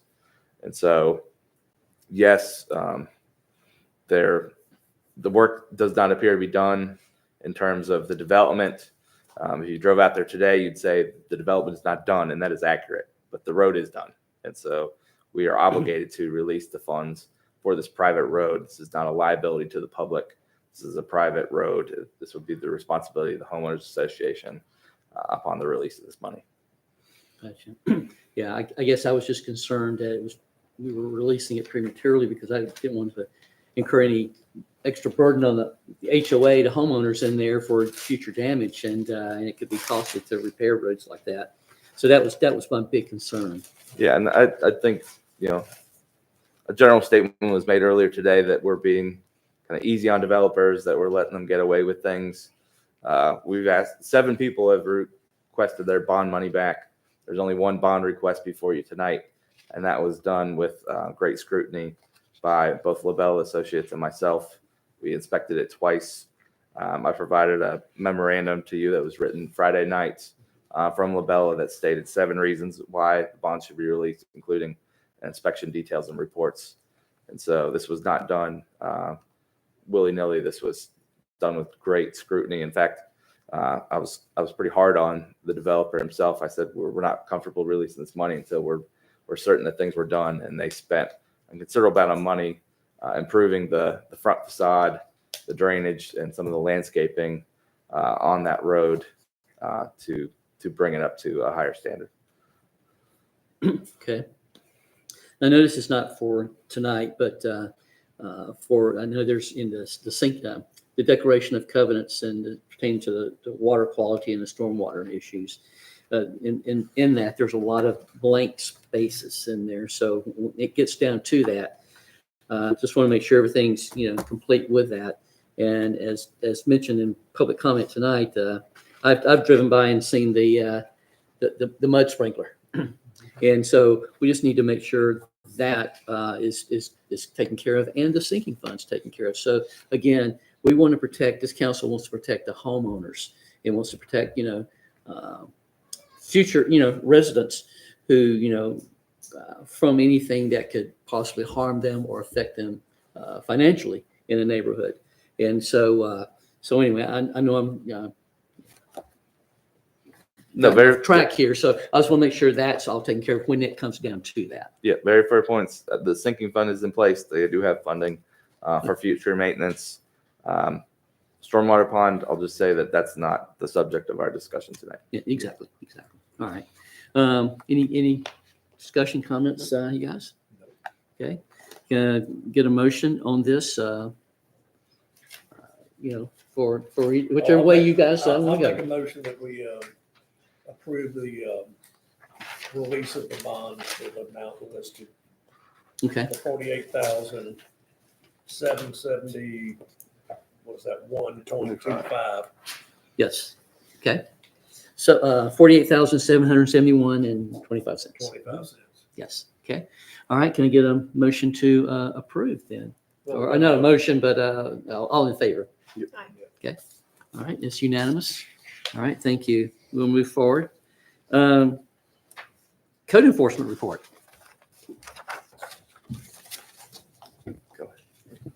It's in your packets. We are working on getting a couple properties, one that's been in foreclosure, getting it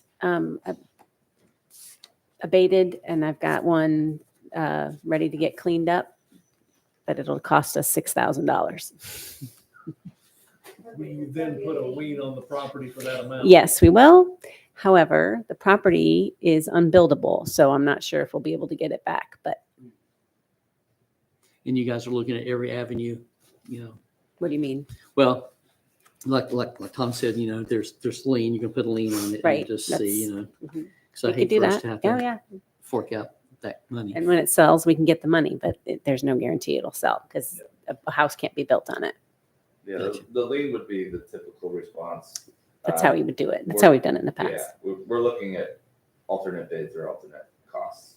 Okay. All right. Cool. At least you trying to come up with some ideas to, we're all about saving money. Okay, all right. Anything else as far as that goes? I don't have anything else. No. Okay. Update on, from Leslie, from our finance officer. You do have in your packets the July financial statements. It's the first month of the year, so not a whole lot going on. We have received the scroll for the taxes from the county. Kim has it. She's working on getting it converted from their format to our format. Sometimes that takes a couple iterations to get it right, but hopefully we'll have it and bills will go out in the not too distant future. And the only other thing I have is next month, I owed it to you this month, but I don't have it, is the quarterly update of our grants for SCIF and the park. But I will have them in your packet next month. Okay. Good question. I see, 2025 and 2026, there's, the projections, I guess, are lower. I guess that's just all it is, the projections at this point. Right. Because the numbers are smaller. Yeah. So it's, the tax rate did go down. So you're going to have lower total budget this year than we did last year. Gotcha. Okay. One question. Does it look like the estimated increase of values is going to fall in line, or do you have any? I have idea not yet? seen that yet. Kim has it, but I personally haven't seen it. Next So month, you'll know it. by I will next know. month. Yes. I'll be interested to see, how well did we guess or Right. not on Yeah. the overall value increase? When I saw Kim last week, she had it. I did not take a look at it, but I will. So, yeah. Just curious if we're finally shut down. Yeah, hopefully we're close. Okay. I'm sure we are. Yeah, I'm sure we are. Cool. Thank you, Leslie. Update from the town planner and town administrator. Thank you, Mayor, members of council. Based on the last presentation you heard last month and the presentation you heard tonight, we have 2 pending development proposals, which should soon go to the planning board. As I stated on record previously, they're going to be held to that new Appendix 2B that we just adopted. They understand that. We understand that. So I can't say if they've met all those items yet. We like to have them present and provide some flexibility for making improvements before we do that. But we should get both of those applications very soon.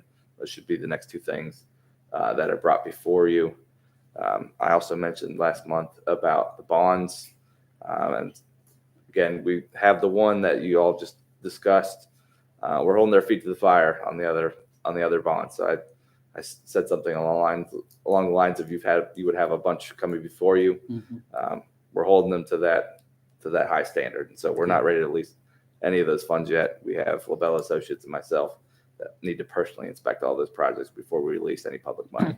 So we're trying to be really good stewards of taxpayer money and not releasing the bond money for these projects until we're absolutely certain. Gotcha. Okay. All right. Anything else? The Forest Lawn and Potter Road roundabout is in the road right-of-way acquisition phase. So we're chugging along on that. Okay. And you said the Forest Lawn and Potter Road. Potter Road. Also, I've met with DOT concerning the Forest Lawn and Antioch Church Road, where the light's going to go in right there, and that should be everything's worked out. And sometimes it takes DOT just to get all their ducks in a row, and that should be by the end of the year. That light should be going in right there, and so that's sort of a tricky intersection anyway. So there will be a light right there, and for the folks going into Brookhaven. There'll be like a crosswalk where you push the button and the hand goes up, that kind of thing. So by the end of the year, if not sooner. Okay. Anything else? That's all I have. Okay. Transportation report in lieu of time. I'll save mine till next month. I have a few updates, but they're not biggies. So council report. Darcy? You mean Comments? Comments, yes. Just thanks for everyone for coming out and providing your points of view. We value your feedback as a whole, whether it's at the meetings or finding us at Harris Teeter, phone calls, and yes, even emails. And for clarity's sake, and I wish that everyone were still present, but for clarity's sake, my vote has always represented and will continue to represent feedback from the community and a vision for the future of our community as a whole, as guided by our land use plan. Great. Thank you, Darcy.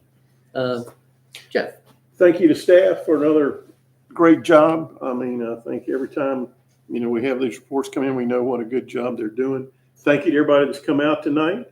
I guess the only other thing I'd mention is we all already have been told that before we meet again, school will be in session.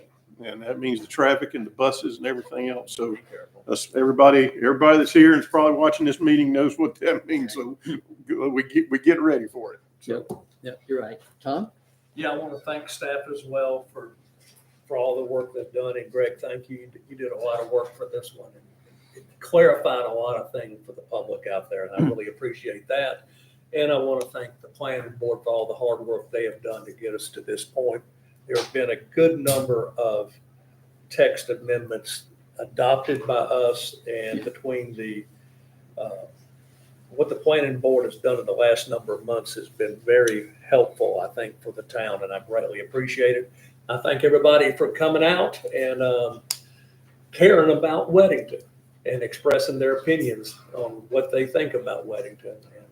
And Toll Brothers, thank y'all for coming out and giving us a good presentation. I appreciate it. And with that, I'm done.